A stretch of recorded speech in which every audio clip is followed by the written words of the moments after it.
Magandang tanghali po guys, mga minamahal sa Panginoon. Ako po si Brother JR Tagyab. Bumabati po sa ating lahat ng magandang hapon at pinagpalang hapon sa ating lahat. Kumusta na po kayo dyan? At nais ko lang pong i-share sa inyo ang salita ng Panginoon na in-encourage po natin ang bawat isa na sa Panginoon lang po tayo umaasa dahil ang Diyos lang po yung pwede magbigay po sa atin ng katugunan sa ating mga pangangailangan. Lahat po ng kinabukasan natin ay sa Lord lang po, sa Diyos lang po nakakasalalay lahat yan. Kaya wala pong iba tayong gagawin, wala kung hindi sa Lord lang lahat ng ating pangangailangan po, spiritually, physically, materially, una po ang Diyos. Ang sabi po ng Matthew 6:33, "Seek ye first the kingdom of God and His righteousness, and all these things shall be added unto you." Marami pong nakakaalam ng verses na ito, pero konti lang po ang lumalakad dito.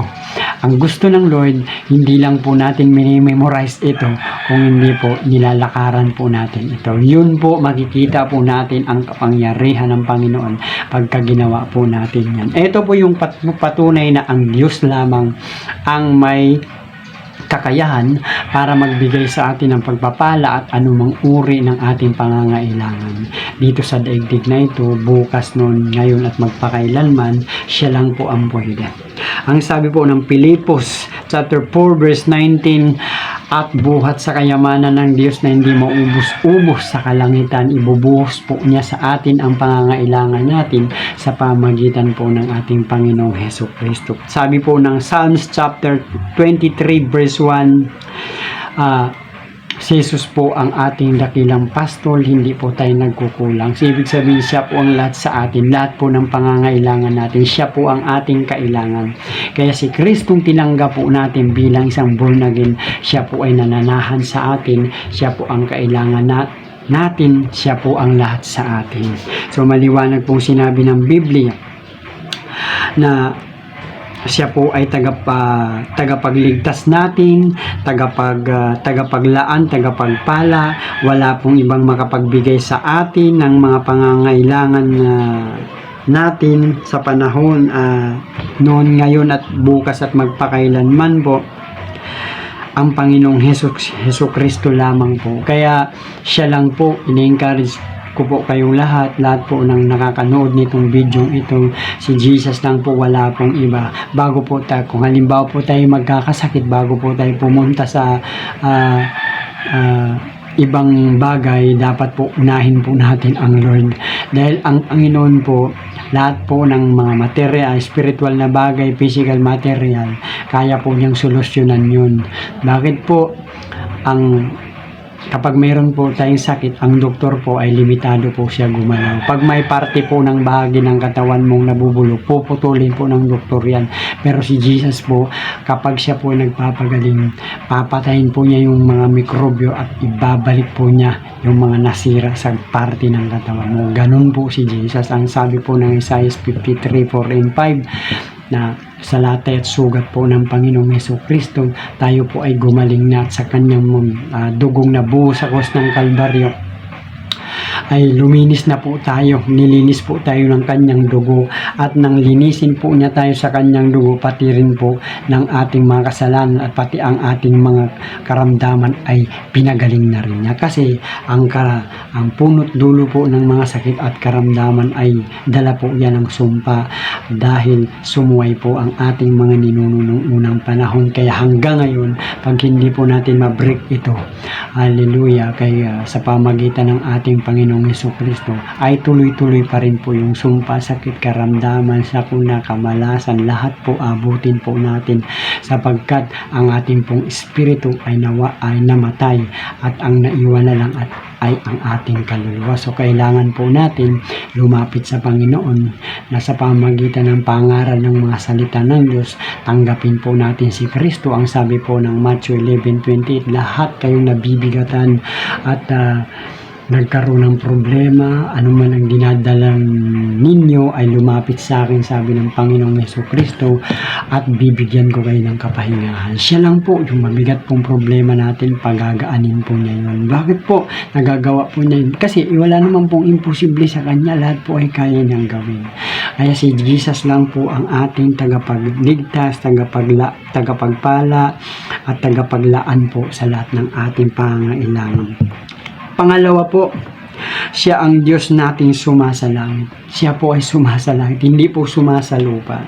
Kapag dito lang po sa lupa, pati hindi po natin maaasahan sapagkat sa lupang ito po ay nasa talampakan ng Lord. Ang sabi po ng Biblia, ang langit ang aking trono at ang lupa ang tungtungan ko ng aking mga paa.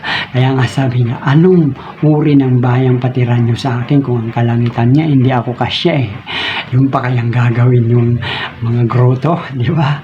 Hindi po, ang Diyos lang po talaga. At ito pa, lahat po ng sumasamba sa Panginoong Jesucristo ay dapat po sasamba sa Kanya sa Espiritu at katotohanan.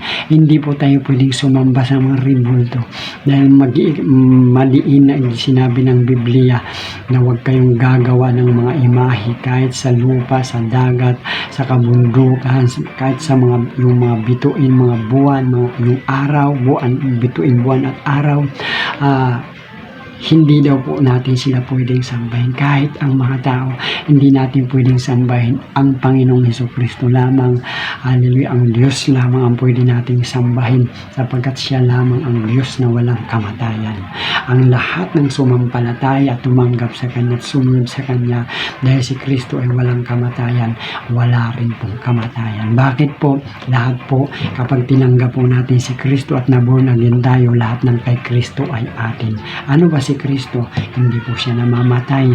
So tayo po ay naborn again, na ipinanganak din po tayo sa pamagitan ng binhing hindi nasisira. Ibig sabihin, pag hindi nasisira, wala pong kamatayan. Kung hindi sa pamagitan ng bisa ng walang kamatayang salita ng Panginoon, sa bisa po ng salita ng Panginoon, sapagkat ang salita ay Diyos at ang Diyos ay salita. John 1:1. Amen. Naging tao rin po ang salita. Kaya maraming salamat po. Yun po yung pangalawa na hallelujah. Ang sabi po dito, siya ang ating Diyos na sumasalangit. Magagawa niya lang ito po sa atin kung tayo po'y manatili sa Kanya at siya po'y sumasa atin palagi. Ito ay obligasyon po niya sa atin bilang mabuting Ama. Pag tayo daw po ay nananatili sa Panginoong Jesucristo, siya po ay nananatili sa atin at lahat po ng kailangan natin ay gagawin po niya, ibibigay po niya sa atin sapagkat ito po yung obligasyon po niya na kung papaano po ang obligasyon ng isang ama sa kanyang mga anak, sa kanyang pamilya, ganun din po ang Diyos. Obligasyon po niya ito. Kaya hindi daw po natin siya kailangan pakita sa Kanya na ito'y kailangan niya. Kailangan natin. Kasi po, alam po niya yun. Siya po ang nagtuturo sa atin. Ang tangin lang na dapat natin gawin, sumampalataya tayo na mangyayari yung sinasabi niya.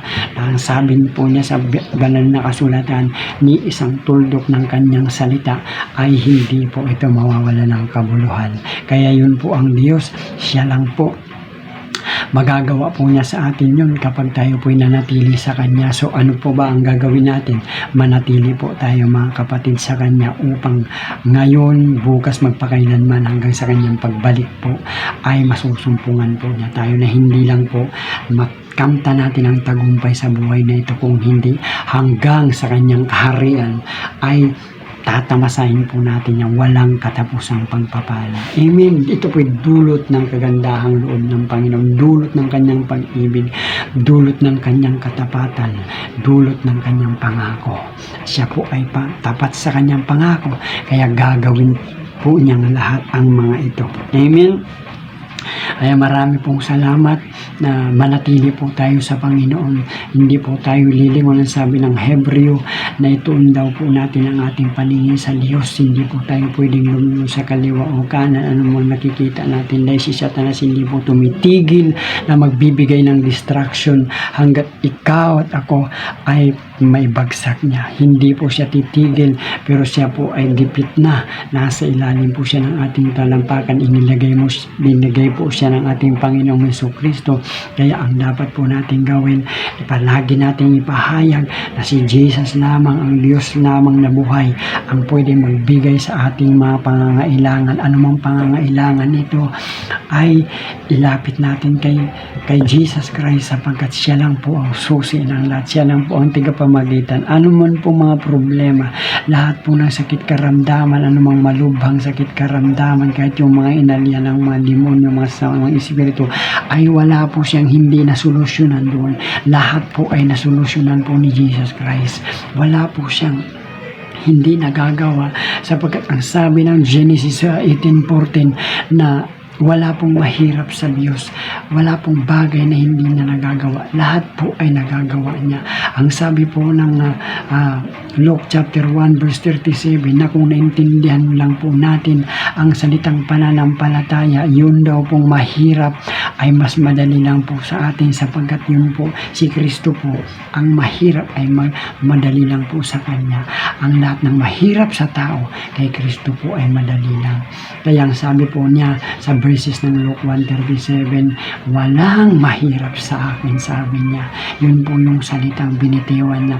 Kaya po kung walang mahirap sa Kanya, wala rin pong mahirap sa atin, sapagkat si Kristong nakatira sa atin ay milyong-milyong ulit po. Hallelujah, mas makapangyarihan kay Satanas. Kaya si Satanas ay mahigit 2,000 taon nang nakalilipas na tinalo na ni Jesus. Binalandra niya, ipinarada niya bilang katunayan ng kanyang pagtatagumpay. Kaya in-encourage ko po ang bawat isa, sino ka man, saan ka man nanduloy, ano man ang katayuan mo, manatili po tayo sa Panginoon. At yung hindi pa po born again at hindi pa po nakatanggap kay Kristo, matanggapin po natin si Kristo bilang personal na tagapagligtas ng buhay natin, para po makamtan po natin ang pagpapalang nakahanda para sa atin, at sumunod po tayo sa mga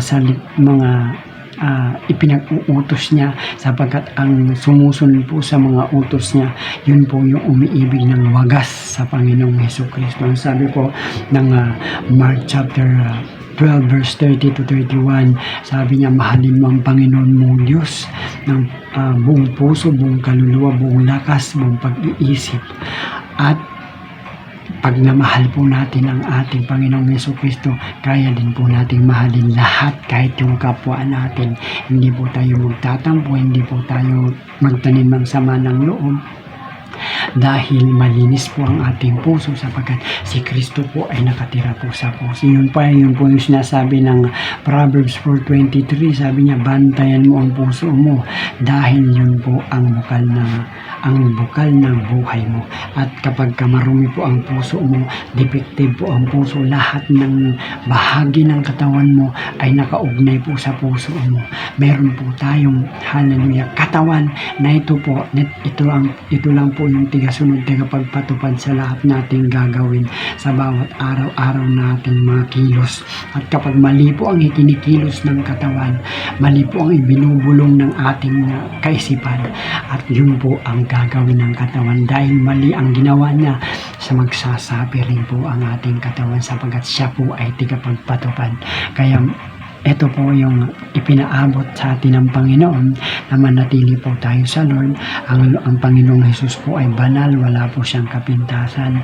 Namuhay po siya ng marangal, namuhay po siya ng mahinaw, mapagpakumbaba, namuhay po siya ng puno ng pagpapatawad, namuhay po siya ang puno ng pag-ibig at pagmamahal. Kaya siya po ay nagbigay sa atin ng halimbawa.